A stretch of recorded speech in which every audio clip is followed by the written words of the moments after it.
ॐ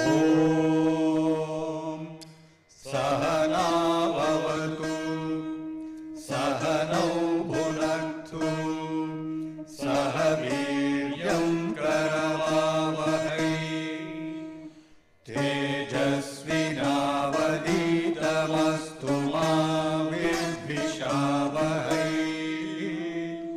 ॐ शान्ति शान्ति शान्तिः।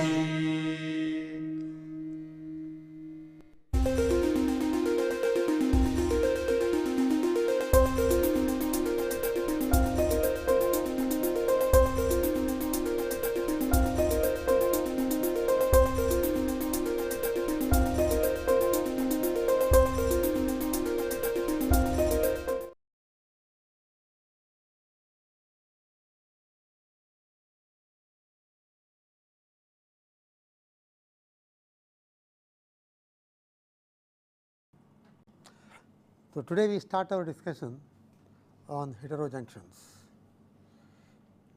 The need for heterojunctions comes about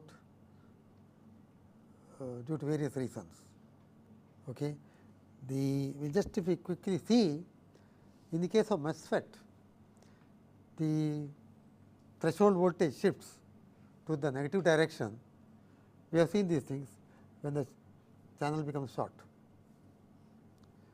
and subthreshold slope becomes larger, that is, it becomes difficult to turn off the device, okay, that is guided by a number called the ideality factor N g, that is I d naught e to the power V g s minus V t by V t n, V t by n times N g times V t.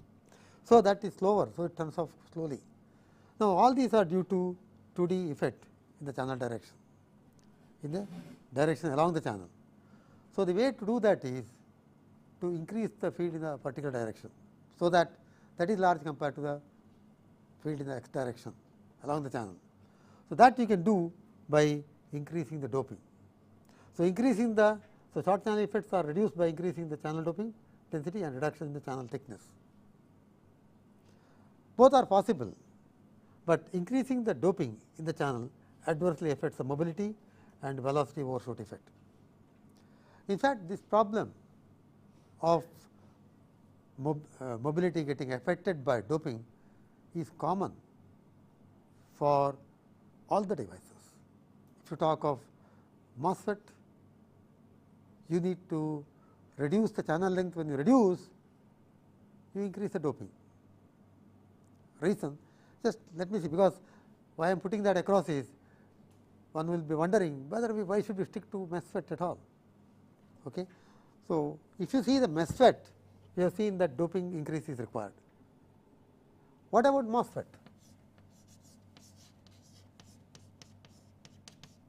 MOSFET structure is like this.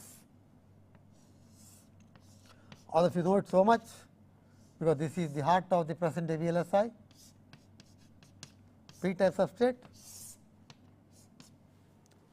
okay, and then you have the gate, and the field oxide, that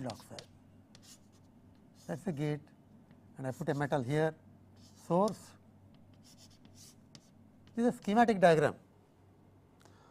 So, now here what you do is, when you reduce the channel length, your worry will be the depletion layer from here will encroach into this region. Okay. As you go to say 0.1 micron channel thicknesses, the depletion layer can reach through that. So, to prevent that, you want to reduce the depletion layer width, and you can reduce the depletion layer width by increasing the doping. So, what you do there is, in short channel MOSFETs, you reduce the channel length, increase the doping, and when you increase the doping, threshold voltage will go up. So, keep the threshold voltage down, you reduce the oxide thickness. Okay. This is the oxide, and then this is the metal. Okay. Let me just put it so that it is clearer. So, you have the oxide and then the metal. Okay. So, reduce the oxide thickness. That is where today people talk of oxide thicknesses 100 angstroms, 50 angstroms. Okay. Ultimately, I would think it will go down to 0. If this goes down to 0, what happens? It becomes MOSFET. Okay. That is ultimate, but then you can use this n type. So, the MOSFET is the version of MOSFET as oxide thickness is small 0, and this is of course n type, that is the MOSFET. So, in either case doping increase is inevitable. Ultimately, what you are doing is you are actually providing provision for a finite channel length, which is having large electron concentration. So, if doping is high here, when you invert it, okay, you will have as much electrons as the holes were there. So, you will have electron concentration high, and once you have electron concentration high, you can have the same current density for with lower field, because current density is proportional to electron concentration and the field. If n is high, field can be low for the same current density. So, you get all those things by increasing the doping. Here by increasing doping you are increasing P, but in invert n is actually equal to P, that is where it begins. So, you get high electron concentration. More than anything else, here you are eliminating overcoming the problem of punch through. In the case of MOSFET, we have just said these are the reasons. Okay. So, solution for that would be now, what is the solution? You have to change the device structure.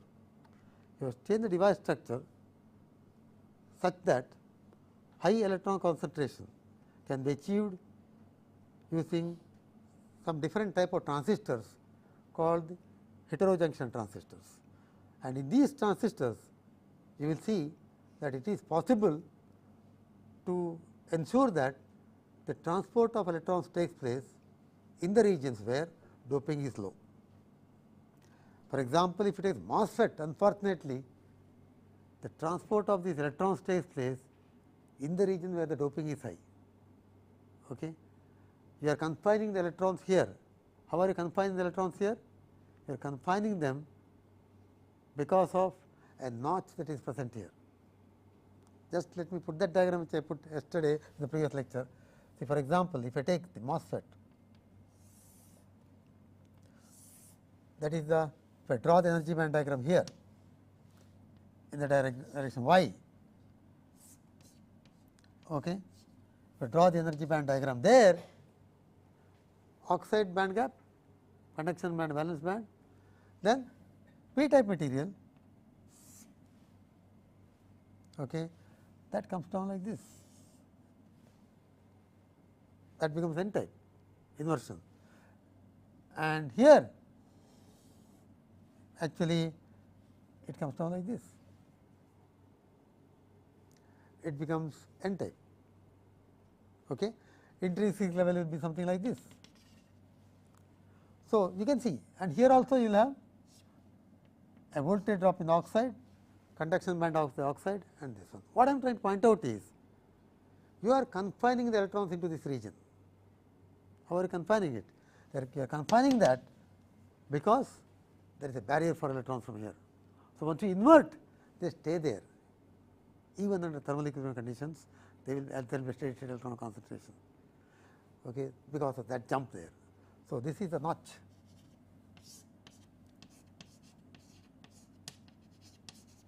I am focusing on to this particular notch because that notch will encounter in the case of heterojunction also. And this height is quite large, something like 3.3 electron volts or so, very large here. It is very difficult for the electrons to surmount this. You will have problems, of course, if the thickness becomes small, because then they can tunnel through that. That is where people get large leakage currents.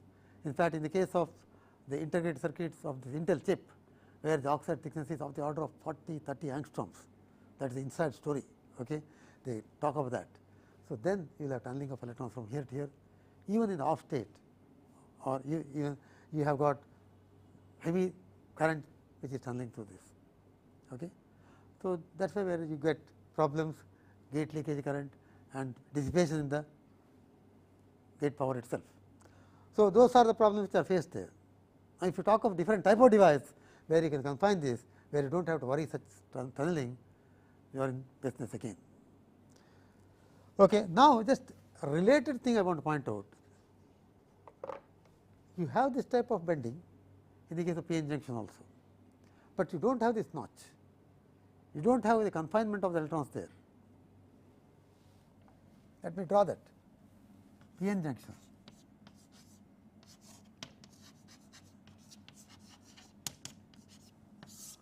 A p-n junction which is both sides have same type of material,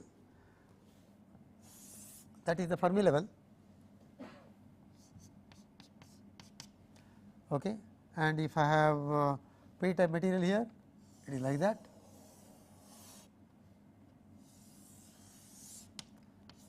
This is N, this is P.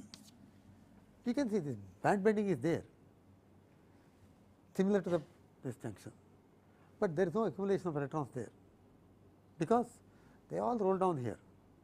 So, an equilibrium is reached, so that transfer of electrons from here to here and here to here are same, whereas here there is no transfer of electrons from there to there, electrons come here and accumulate. Okay, with that background, I would like to take a look at the heterojunctions. Ultimately, you would like to have a structure like this, where this tunneling phenomenon will not be there, and you will still have a barrier for electrons to prevent them from going from this material to that region. And you can use, what are you doing here? These electrons are here, these are those electrons. How are you collecting them? Applying voltage between the two. That means, here you go perpendicular to the board, apply voltage between the two, the electrons can flow like that. Okay. So, when you invert, this is in the conduction band, that is there. Let us take a look at the heterojunction, whether you can get such a structure where you achieve this notch etcetera with this region lightly doped. If this region is lightly doped, and if you confine the electrons into this region, you are in business, because these electrons will not get scattered by the ionized impurities. That sort of thing, that is what we are talking of there. Isolate the electrons from the doped regions. Doped region will be this type region, which is separated from that. Okay. We will see how it is. You can see also here, this is a narrow bandgap material, this is a wide bandgap material, but it is too much wide, it is not a semiconductor, it is an insulator. The clue is therefore, use a substrate which is slightly narrower bandgap and another region which is a wider bandgap, then you will get a notch. That is the clue. The clue is taken from the MOSFET itself. Oxide 8.8 electron volts, this is 1.1 electron volts. If I replace this by gallium arsenide, I will have electrons experiencing all the velocity overshoot effect, high mobility and everything, provided the doping is low here. So, that I can do if I have undoped region here with a doped region adjacent, but with a wider bandgap material. So, that dopants are in this region. Then how do you get these electrons? We will see soon. Okay. So, this itself is a heterostructure. Only thing is, this is not single crystal, this is oxide is amorphous, it is not even polycrystalline. So, that is there. So, we are looking for a structure like this and wide bandgap material, narrow bandgap material. Let us take a look at that now. So, go into the discussion. So, that is extending it too much and saying oxide semiconductor is a heterostructure. It is a heterostructure, because it is not a junction, it is a heterostructure all right. A heterojunction, junctions are formed by two dissimilar semiconductors. A heterostructure is formed by two dissimilar materials, like the oxide semiconductor. Okay. The nice thing is, all these have some common features, like what you see for the MOSFET. Now, heterojunctions can be two types, they just name, that is nothing in that. You can have isotype and anisotype. Isotype is, it is not a p-n junction, it is P and P. One is wide bandgap p type material, other one is less wider, narrower bandgap p type material. Only difference in the material. Okay. So, but that itself you can call it as a isotype junction, or both are n type. Okay. Now, if you take anisotype, which are the ones that usually you come across, conductivity types are different. N type may be wide band gap, P type may be narrower band gap. So, there are two things, one is P type, other one is N type, one is narrower band gap, one is wider band gap. So, that is anisotype, and junctions are formed with single crystal, but heterostructures can be formed with anything, okay, like what we see oxide semiconductor. Most important one property, to make a junction, if you want to make a junction, if you want to make a structure, all that you have to see is a good thermal match. So, that when you deposit one over the other, there is no peeling off, cracking up, etc. Whereas, if you want to make a junction, the most important property is there should be lattice match. Okay. If you do not have lattice match, you will have defective region, because after all there is lattice constant 5.6, then if you go to 5, then we change that adjustment of the atoms to get the single crystal structure, there will be a region which is defective. Ultimately, when you grow on the top, it may be you may have the layer which is good, but when you talk of thinner layers like half micron, 1 micron or even less, 1 micron, half micron or even less, you will have problems. Those layers will be very defective. In fact, this was the problem people faced way back in silicon on sapphire. Silicon on sapphire is SOS, that was saving the soul when you wanted high speed those days. Silicon on sapphire. Sapphire is single crystal, and on a particular orientation the lattice match is good. It is not perfect lattice match, it is better than in other orientations. So, they were able to grow silicon on sapphire single crystal, but the interface used to be very highly defective. The transition region used to be very highly defective. So, that is where the problems they faced with silicon on sapphire, and when the layer is defective, what can you expect? Which property will be deteriorating? If the layer itself is defective, mobility. The moment you deviate from single crystal perfect periodicity, you have the mobility getting affected. Okay. See, for example, that is why when you dope it very heavily, 10 to the 17, 10 to the 18, etc., that layer is having stress, because you have some atoms which are having different size sitting there, the dopants.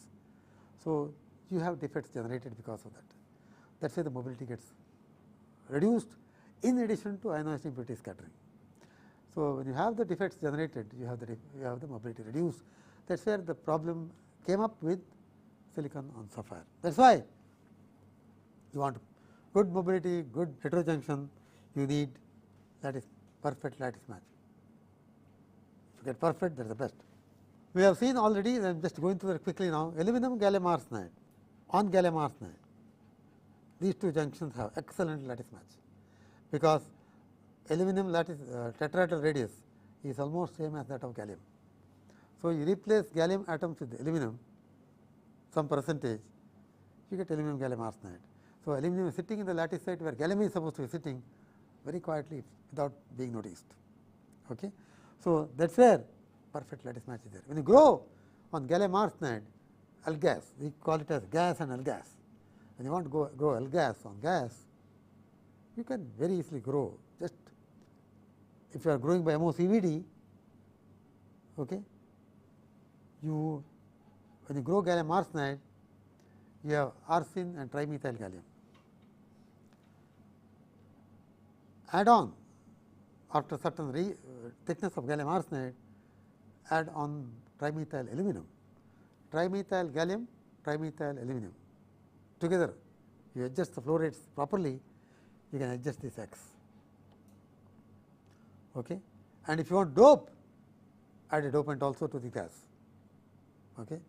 Hydrogen sulfide gas or sulfur gas chloride, monochloride, you get sulfur doping, or if you use silane, you get silicon doped aluminum gallium arsenide. So, how much you add the dopants will decide the doping concentration here. So, you can have undoped gallium arsenide Okay. On that you can grow this layer, aluminum gallium arsenide, and that layer can be doped. So, you have a layer which is undoped, you have a layer which is doped. But when you say undoped, it is it is not doped intentionally, but there is unintentional doping is always present, generally p type it turns out to be, due to some of the impurities which come up. Okay. It is not at lower temperature, you do not get n type there. If you grow by MB, definitely it is going to be p type due to carbon contamination. Similarly, from some of the gases, if you have carbon contamination, you get their p type. So, this turns out to be p type, maybe 10 to the power 13 per centimeter cube, very lightly doped. So, this we know that you can vary x equal to 1. This is again recapitulating what we have been discussing earlier when we talked of technology. X equal to 1 makes this gallium 0 and aluminum equal to 1. This is aluminum arsenide. It is a wide band gap material. It is an indirect band gap material, 2.17 electron volts band gap. Whereas gallium arsenide is when x equal to 0, there is no aluminum, you get gallium arsenide, band gap of 1.43 electron volts, direct band gap. This is the diagram which is very familiar to you now, but still I flash it across to you, so that to recollect that gallium arsenide direct band gap 1.43, there is indirect band gap region here, there can be indirect transitions if possible, that is 1.8 electron volts. Aluminum arsenide direct is 3.02, indirect 2.17. The actual band gap is whichever is minimum, because electrons here tend to occupy the lower level. This is the conduction band edge. So, the actual band gap is 2.17. So, if I vary x equal to 0 is this, you get 1.43. As I keep on increasing x, 1.43 increases linearly, almost practically, not exactly linear, matches with the 3.02, 1.8 latches onto this. So, you get this type of arrangement. This again is flashing once more to you to recollect. So, 1.43 direct band gap goes to 3.02 almost linearly, not exactly linear. Similarly, the indirect 1.8 changes linearly with respect to that. So, you can see till x equal to about something like 0.3 or something like that, you get 1.93. You get direct band gap smaller than the indirect band gap. Okay. See, if you move from here to here, till some level it is direct band gap. Beyond that, it becomes indirect. Very clear, x equal to 0 is direct, x equal to 1 it is indirect. So, in between some point is there where transition is from direct to indirect. Okay. So, this is the structure, and all through this composition there is lattice match with gallium arsenide. Even here there is lattice match, you can put anything. You may have other technological problems. Let us take a look at this. Gallium indium arsenide, x equal to 0 it is indium arsenide, x equal to 1 it is gallium arsenide, both are direct band gap. So, there is no question of indirect, 0.36 and 1.43. I have drawn this linear, but it is not exactly linear, it goes through slightly sloping left like this in this fashion. So, now the key thing here is on what substrate I can grow gallium indium arsenide. This is lattice constant. Indium arsenide lattice constant is 6.08 angstroms. It is left out here, it is angstroms. Okay. And gallium arsenide lattice constant is somewhere around this. Okay. What happens is when you mix indium arsenide and gallium arsenide, you get a band gap which is actually, let us take a look at this diagram, matches with indium phosphide. So, you can see here gallium arsenide here, x axis is lattice constant, it is about 5.65. In the previous diagram you must note that it is 5.65, and indium arsenide lattice constant is something like close to 6.1. So, I vary the composition and change from gallium arsenide to indium arsenide. that is I vary x equal to 1 you get gallium arsenide, x equal to 0 you get indium arsenide. So, when I move from indium arsenide to gallium arsenide, okay, the lattice constant keeps on falling from 6.1 or so to about 5.65, but somewhere in between it is something like okay, 0.6, 5.6, 5.7, 5.8, 0.5, 5.88. It is about 5.88. That matches with indium phosphide. See, what I am trying to point out ultimately is you can mix indium arsenide and gallium arsenide. Okay. You can keep on adding gallium to indium arsenide. Two things happen. One is the lattice constant keeps on falling from this value to that value. Simultaneously, the band gap, which was 0.36 here corresponding to that, keeps on increasing to about 0.75 or so. So, you get band gap increase from 0.36, you get lattice constant falling and ultimately matching with indium phosphide. So, to sum up now, if I am using gallium arsenide based devices, you will make a heterojunction with aluminum gallium arsenide on gallium arsenide. If I am using indium phosphide based substrate, I will make gallium indium arsenide on indium phosphide. That has a good lattice match with gallium equal to 0.47. Okay.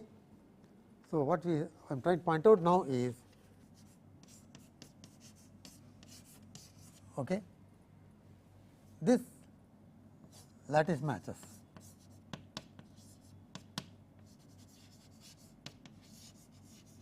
with indium phosphide. I can grow therefore, indium phosphide when x equal to 0.47, correct. The indium is 0.53, gallium is 0.47, 47% of gallium, 53% of indium. So, if I want to grow with good lattice match this on indium phosphide, I can do that by adjusting that to 0.47. That is what I am trying to tell. Whereas, if I want to grow the aluminum arsenide on gallium arsenide, I can choose any x, aluminum 0 to 1, perfect lattice match. In fact, that is seen here. Here, so you can see gallium arsenide about 1.43, aluminum arsenide is 2.17. I can get anywhere the band gap. So, this is the key to the thing. So, whenever people talk of indium phosphide based devices, they make heterojunction with gallium indium arsenide. With gallium arsenide, invariably you make aluminum gallium arsenide. Okay. Okay, now, let us take a look at the heterostructure itself. How to make a heterojunction? We now know that you can take aluminum gallium arsenide n type wide band gap material. Okay. Band gap of aluminum gallium arsenide is more than that of gallium arsenide, that I hope now we understand. Okay. So, I can have aluminum gallium arsenide n type. I am taking that example, that is what is seen in the high electron mobility transistors mostly, first device. And I put this as p type gallium arsenide, but to keep the discussion general, I just put n type material with wide band gap material E g 1, another material with p type with the band gap equals E g 2. Okay. Now, when you put them together, hold your breath. Okay. How it is got, we will get it down on the board. Okay. So, when you put them together, you get it with the band structure like this, conduction band going like this, you get the knot that we are looking for. You can confine the electrons, and this is the wide band gap material E g 1, this is the wide narrower band gap E g 2. Now, so this is under thermal equilibrium conditions. Okay. Let us go back and see how to construct this, and we will have to develop it on the step by step, which are trying to put it on the slide, I better develop it on the board. Okay.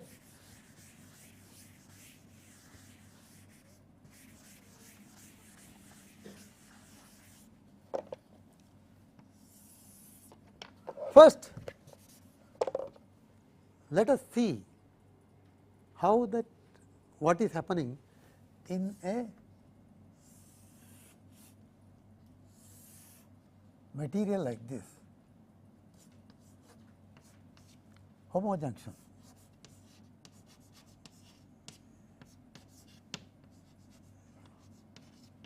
Both are of same material. If I draw, how do you draw that? You have, if it is equal doping, you have the depletion layer there, okay, and you have the Fermi level like this. I am deliberately drawing this because then only you can generate that other one, E F, and then this n type, you get it like this, depletion layer. Okay. What has happened is the n type layer has got depleted because of transport of electrons from here to here, correct?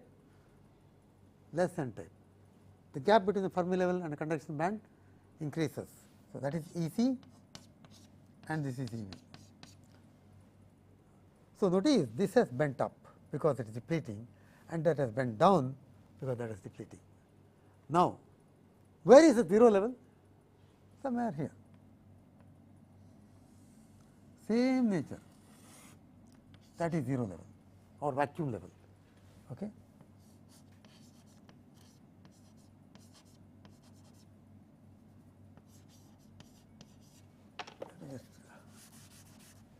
That is vacuum level.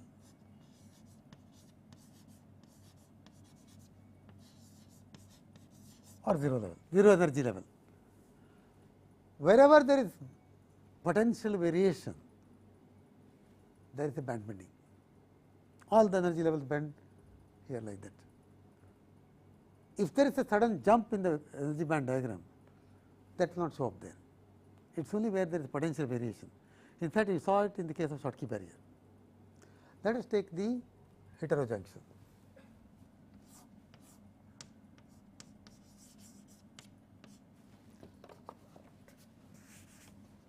Okay.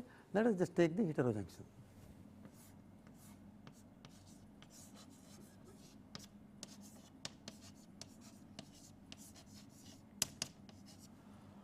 What we have taken is, what we put there is a 0 level here and 0 level there, same level 0. Two different materials when they are separated, that is 0 level. Now, I have taken a material whose electron affinity, this is a model that is given for heterojunctions by Anderson way back, how the junctions are formed. Okay, that is what we are discussing, and there they correlated everything to chi 1 and chi 2. Okay, if you see, let me keep that, the chi 1 is actually taken as smaller than chi 2.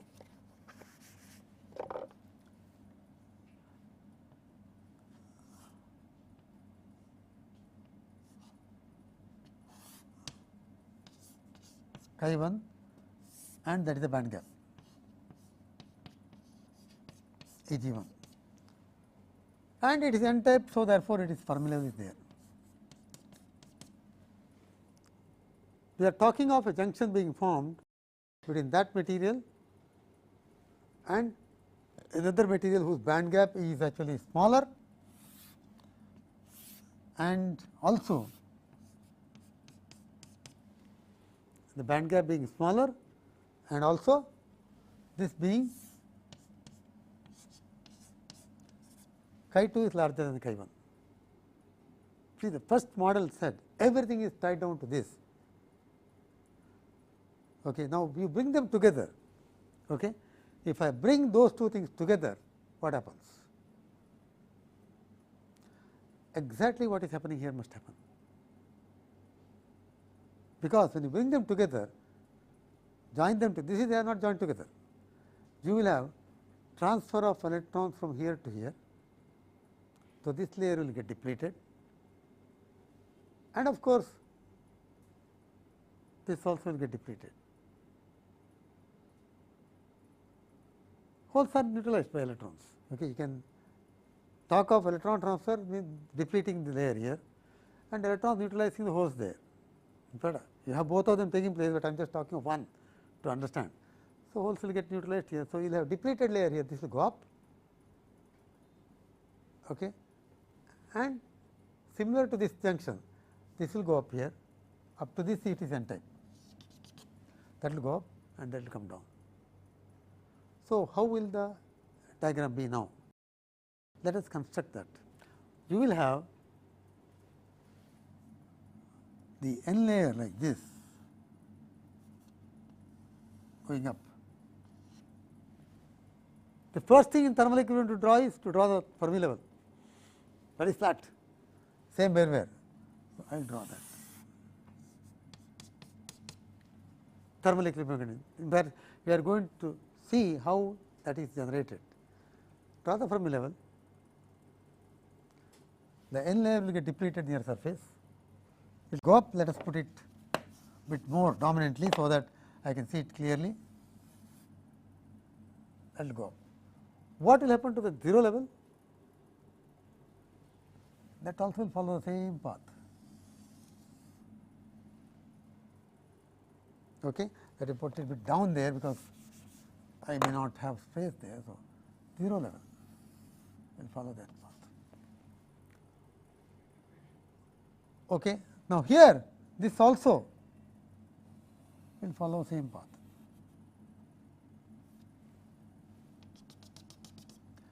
That is the edge of that region. What is this gap?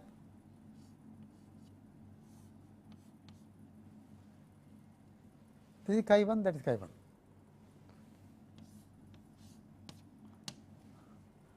Okay. Now, exactly what has happened here in the p-n junction is happening. From the other side there will be depletion layer. That means, this potential actually will be,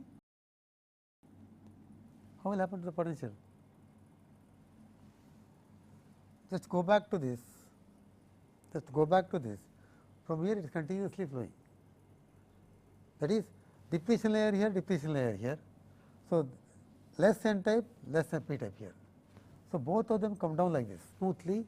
As far as potential variation is concerned, it is plus charges here, minus charges here, continuously going up. Same thing should happen there also. 0 energy level, okay, there is no problem. So, 0 energy level follows the potential variation totally. All the energy level follow that. So, from here I will have a layer going up like that, flat.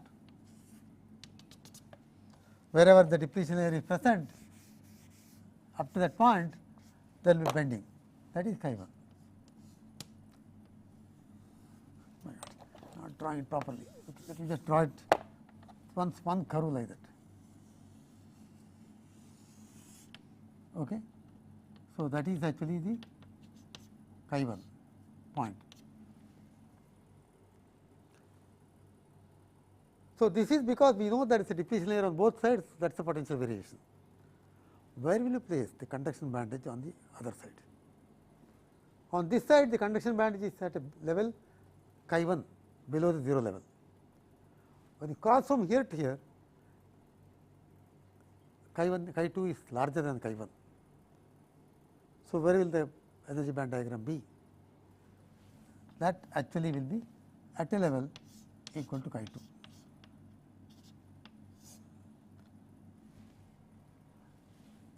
So, that is a delta E c. This can come even below that. So, I just for this diagram, I just put one diagram like this. Okay. You have got delta E c, a sudden jump in the energy. Okay. And from there, what will happen? If you follow that. See, potential variations are followed by the energy band diagrams, but there is a sudden jump here to satisfy that chi 1 and chi 2 are different. So, you will have discontinuity in the conduction band, it goes up like that. I will put it all the way up like this. Okay. So, what we are trying to point out is you have ultimately ended up, let me just redraw that, mark these two things together. You will have this going up like this, similarly that will go up, and this quantity is delta E c, because it is a discontinuity in the conduction band. Is it okay? Now, as far as this is concerned, that comes up like this up to that point parallel. Okay, and from that point onwards, it will come down,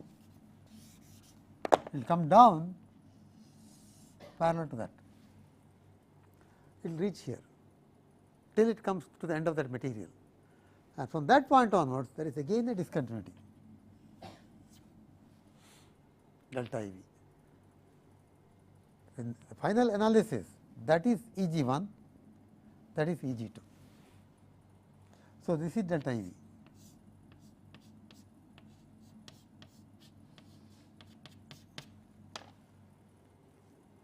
So, if you leave out those discontinuities in the conduction band and valence band edges, the energy band diagram is same as the homojunction. The key thing to note is that the potential variation is described by the 0 energy level. There is no discontinuity there. The discontinuity is in this material here. There was a time when people used to say, when they talk of some other material, Schottky barrier for example, that will have some discontinuities like that. It will not be there.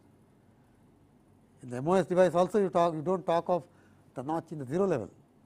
You talk of that smooth transition in the 0 level. Because that is the energy required to transfer electrons from here to here, there. That is all. So, what we are telling is, you have created a p-n junction with a notch present here. How the more than that we are not discussing right now. Now, let us see. So, now I think I can take this off.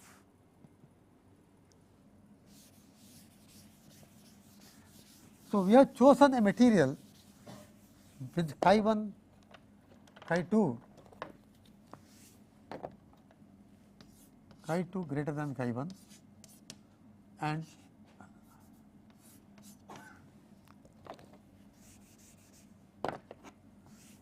chi 2 greater than chi 1 and E g 2 less than E g 1. That is the type that we have chosen. It suits us very well. This could be aluminum gallium arsenide, the other one could be gallium arsenide, or this could be indium phosphide, that could be indium gallium arsenide. Okay. So, now what is delta E c?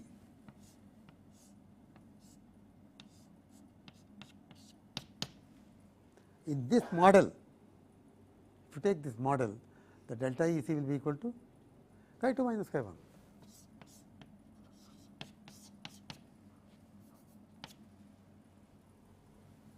Chi 2 minus chi 1 is delta E c, because chi 2 is actually from here to there, conduction band edge in this material, chi 1 is in this material, they are all merged together when the junction is formed. What is delta E v?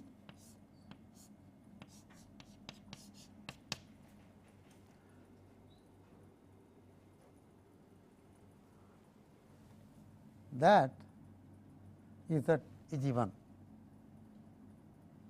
that is E g 2. E g 2 minus, I am sorry, this is E g 1. E g 1 and this is E g 2. E g 1 minus E g 2 is equal to delta E c plus delta E v. This is E g 1 minus E g 2 is these two. So, delta E c E g 1 minus E g 2 is equal to delta E g, difference in the band gaps. Delta E g is difference in the band gap, that is equal to delta E v plus delta E c. So, if you know one of them, you know the other one immediately, and delta E c is related to this chi 1 minus chi 2, chi 2 minus chi 1. Okay. In fact, you should be able to now from this principle, you should be able to generate any other type of heterojunction energy band diagram. For example, if I make this p type, you can try to work out and see how the energy band diagram will be. You can take it, look out for yourself and draw the energy band diagram.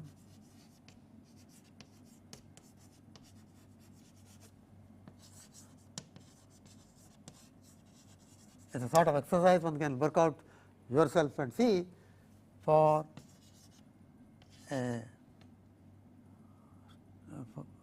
for the following.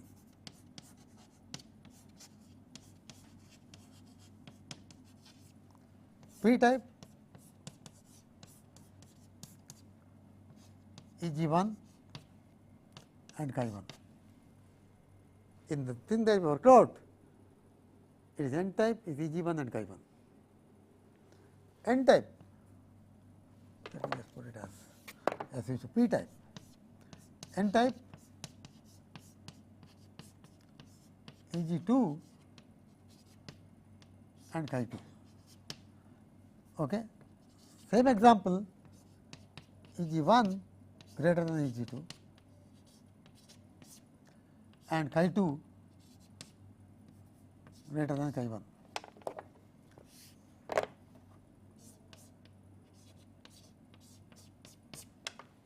I can give a clue for people who want to work it out, sitting at home, that the notch will be shifted onto the bottom side. You see the notch there on the top, the notch will be shifted down like this. It will invert the diagram of that. You can work it out by following the same rule. Okay. If required, we can work it out in our next lecture, but today I will just leave it as for people who want to get a feel for that. You have to follow this particular rule, that one way will be depleted, other will be depleted other side, and keep this in track. Now, let us go back further and see, is it really true? See, this is the problem. You give the idealistic model, you saw in the case of Schottky barrier, what happened? You had the barrier height equal to phi minus chi. Ultimately, you found out that it is not phi minus chi, but it depends upon phi minus chi to some extent. Okay. So, we will see whether that is true in this case also. So, that is ultimately energy band diagram which we have drawn. See chi 1 here, chi 2 here, chi 2 larger than chi 1. So, that is delta E c, this quantity is chi 2 minus chi 1. It's very clear in this diagram, and delta V is equal to delta E g, that is difference between the two band gaps, minus delta E c. Okay. E g 2 minus E g 1 is sum of these two quantities, delta E g sum of delta E b plus delta E c. Experimental results. Finally, the experimentalist has a upper hand on whatever you predict. Okay. But the first order theory given by Anderson was good enough for people to understand, and energy band diagram remains like that, whatever be the thing. Now, the question is whether delta E c is chi 2 minus chi 1, or is it different, or is it independent of chi 2 minus chi 1 at all. For example, when we made a Schottky barrier diode, we said phi b n is phi m minus chi, but when the interface gradient is large, you found that it is independent of that chi at all. Okay, it depended only on the band gap and the neutral level. Similar thing happens here. Because after all, when you make the two regions, bring them together, dissimilar materials, there is an interface in between them. When you talk of oxide semiconductor, you talk of that interface. When you talk of metal semiconductor, you talk of that interface, and several things are controlled by that interface. So, if you talk of aluminum gallium arsenide, you will have to be concerned about what happens there. Okay. Now, it so turns out that delta E c by delta E g is given by that factor practically for aluminum gallium arsenide. For aluminum gallium arsenide gallium arsenide system, it is given by this. No doubt it depends upon what material you are using, but for this system the delta E c by delta E g is decided by that, and delta E v is related to that concentration. But it is enough if you hold on to one, because once you know what is delta E c is, you know what is delta E v is, because the difference in the band gap minus delta E c is delta E v. Now, let us take this number at x equal to some particular value, okay, delta E g is 0.5 electron volts, where x is actually that quantity. So, delta E g is 0.5 electron volts. If it is 0.5 electron volts, delta E c is actually 0.64 multiplied by delta E g. So, 0.64 times delta E g. Delta E g is how much? That I have not written there. So, E g for aluminum gallium arsenide is equal to 1.93 okay, electron volts when x is around 0.4, x 1 minus x. Okay. I should have cramped it here. Aluminum x, gallium 1 minus x arsenide, okay, is equal to 1.93 for x equal to that. E g for gallium arsenide is 1.43 electron volts. Okay. So, which would be delta E g is about 0.5 electron volts. So, delta E c is 0.64 times delta E g. What is that? It is delta E g, and that is actually equal to 0.32. That is what we are telling. So, which is not exactly same as the chi 1 minus chi 2, it is far off from that. Now, if you work out what is the cause for that, okay, I will come back to other discussions afterwards. But here the reason for this is that particular notch there, how much is that notch depends, you can see it depends upon a factor 0.64. Okay. Now, if you recall a neutral level, if you recall, what is 0.66 is 2/3. Okay, you can just very easily correlate this to the neutral level. See, in the case of Schottky barrier diode, ultimately that everything is around the neutral level. So, the charges are 0. So, when you bring the two materials together, you do not want any net charge on this interface. So, it so turns out that the leveling is such that the neutral levels match with each other. In fact, a lot of theories came up with this.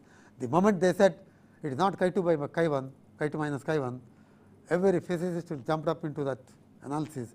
So much analysis went up, and finally, what is accepted today, which seems to match with the experiment, is that it is related to the alignment of the neutral levels. That is, this number is obtained close to, if I take the things here, level here,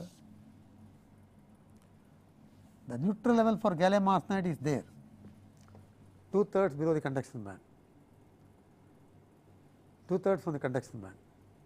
Neutral level for aluminum gallium arsenide is also about 2/3 almost. So, if when this notch takes place such that these levels match with each other. So, when that happens, you can see acceptors here on both sides are same thing as far as this energy band diagram is concerned and this energy band diagram is concerned. So, whatever negative charges are there, they are same for both. The interface cannot have different charges. If there is different charge, then there will be dipole layer. So, that gives rise to violations of energy minimum conditions. So, that is why ultimately we will see more details about this in next lecture, that it so turns out that when the neutral levels align, this 0.64 comes into picture. It will actually be 0.66. Okay. We see this in the next lecture details.